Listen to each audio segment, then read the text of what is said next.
99 గొర్రెలు చక్కగా వచ్చినాయట, తనకు తోడుగా కూడా వచ్చేసినాయట. అన్నిటిని లెక్కపెట్టి 99 గొర్రెలు కళ్ళ ముందు ఉన్నాయి, ఒద్దిగ్గా ఉన్నాయి. కానీ గొర్రెల కాపరి మనసు ఎక్కడుందో తెలుసా మీకు? తన మాటకు లోబడి, తన స్వరానికి లోబడి, తనతో పాటు తనను వెంబడించి వచ్చిన ఆ 99 గొర్రెల మీద కాదండి, మరి ఎవరి మీద ఉంది ఆయన మనస్సు? తన మాట వినకుండా, తనకు లోబడకుండా, తను పిలిచినా రాకుండా ఎక్కడో ముళ్ళ తుప్పల మధ్య ఇరుకున పడిపోయిన ఆ గొర్రె మీదేనండి కాపరి మనసు. కాబట్టే కదండి 99 గొర్రెలను విడిచిపెట్టి తన స్వరానికి లోపడకుండా ఎక్కడో తిరిగి ఇరుక్కుపోయిన గొర్రె దగ్గరకు వెళ్ళాడు. అర్థమవుతుందా?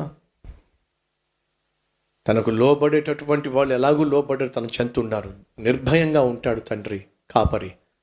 లోబడకుండా తిప్పలు కొని తెచ్చుకుంటున్నటువంటి ఆ గొర్రె కోసమే కదండి ఆయన పరుగు పరుగున వెళ్ళింది. సహోదరి, సహోదరుడా, లోబడకుండా నువ్వు నేను మన ఇష్టానుసారంగా జీవిస్తున్నాం కాబట్టే కదా పరలోకం నుంచి పరమ తండ్రి పరుగు పరున భూలోకానికి వచ్చాడు. ఎందుకని?